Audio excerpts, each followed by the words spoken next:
Part of the reason why people have such a hard time quitting League is because it's a perfect storm of stimulation, difficulty, and social pressure. Learning League of Legends is one of the most difficult but stimulating experiences, not to mention the juicy social proving you can get by getting better at it. The reason why Riot gets away with so many head-ass decisions over the years is because the core blueprint of the game, copied from Dota and remastered for regular functioning human beings, is such a potent combination that has served them magnificently despite their repeated fuck-ups. It has led to tens of thousands of people addicted to this game over the years because they find themselves caught in this catch-22 that the human brain isn't evolved to deal with. So in this video, we're going to discuss this devil's trifecta that makes League dangerously addictive and put together a process for weakening the grip that these addictive aspects can have on our lives. Now, some addicts like brainless simulation, even if it's not very difficult or all that engaging. They just want to sit in front of a screen and escape their reality by engaging in any old shite that lets them temporarily forget about their shitty ass lives. There's not much to really say to these folks other than the fact they need a hard reality check to set things into priority for them. Others are drawn to the challenge. They want a hard, grindy experience so they can feel that sensation of accomplishment and fulfillment in their lives. This subset is a lot more promising than the first. Unlike them, they actually have some shred of ambition and drive to their psyche. Their problem, other than being too captivated by the stimulation,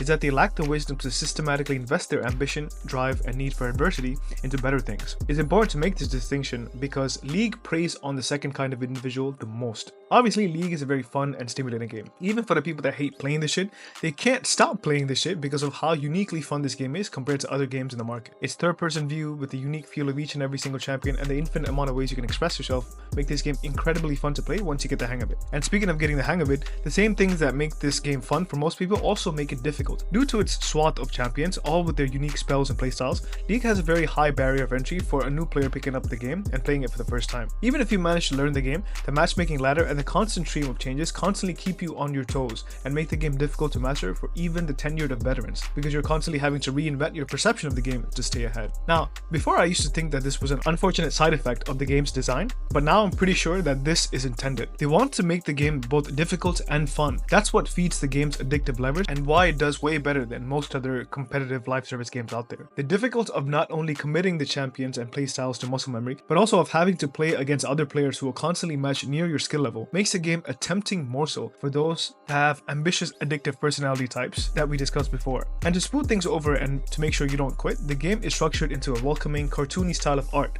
with bright lush colors and big titty pistol mommies with easy play patterns that lubricate the game for you. The double whammy of both consistent difficulty plus addictive fun makes the game irresistible for those who want to achieve things but don't have the discipline to endure the boring consistency of accomplishing stuff in the real world. This is where they turn to Riot's artificial progression schemes instead. Be real with me here. If you're an average level gamer discovering League at the age of like 18 or something, it might take you about 2 to 4 years for you to go from noob to diamond. And this is if you manage to do everything properly and take advice from the right kind of people instead of trusting tier lists that prey on the ignorant. And even if you do get diamond, that doesn't necessarily mean you're going to keep it 5 years down the line.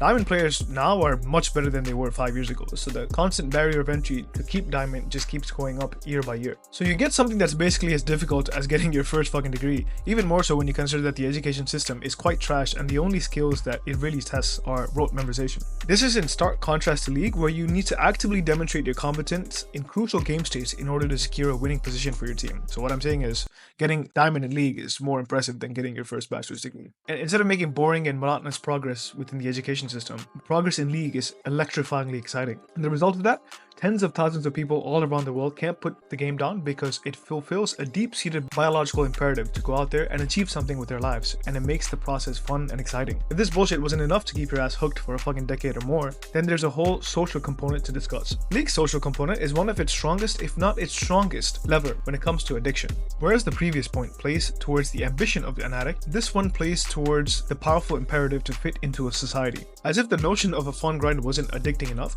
League of Legends plays on an individual's human impulses to be seen as part of a group. Stuff like Riot's complete unwillingness to make ranks private, the systemized progression scheme, and the myriad of stereotypes and assumptions made about each rank is all part of their plan to make a mountain out of a molehill that is League of Legends rank. All this noise about rank and being better than your friends, I'm not pulling this out of my ass by the way. I've literally seen and been part of entire friend groups that has gotten destroyed because people couldn't stop bitching and comparing themselves to each other in fucking League of Legends. I'm telling you, whole ass friend groups that I've cut contact with because they're very invested in rank and they don't hesitate to rank shame and get into politics politics about who should be carrying who. Be careful of the social component when trying to tone down your hours, because for some of you, it might not even be the stimulation that's the component. It might actually be the fact that accomplishing something in the stimulating environment has a direct impact on your social standing within your social circle. And the hyperstimulation might not even be the most addictive thing for you specifically. It might actually be that the fact that you accomplish something within a social environment that makes the game addicting. It's not the stimulation that's the addictive part, it's the social component. So what do we do to fix this? The solution is simple but difficult to execute.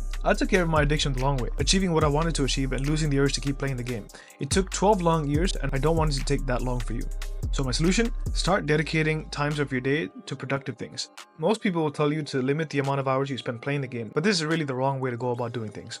The reason is because your entire identity and daily schedule becomes about lowering your gaming time, and this is a recipe for complete disaster. The reason for this is because your attention and focus becomes about lowering your gaming time, which is fine. It really should be about cultivating productive habits that eventually push out the time you have for gaming. The process to rehabilitating and getting in control of not only your gaming addiction, but all other types of addiction, is to crowd it out by filling your free time with productive habits that you'll thank yourself for later down the line. This way, your primary focus becomes about living your life correctly instead of obsessing over this one bad habit, and makes the whole process of reinventing yourself a much more uplifting experience. So that's it for this video, guys. Hope you guys learned something from this. If you guys want one-on-one coaching, hit up my Discord. I'll leave my entire addiction playlist here, so if you guys are looking for similar videos, you can check that out, and I'll catch y'all in the next one.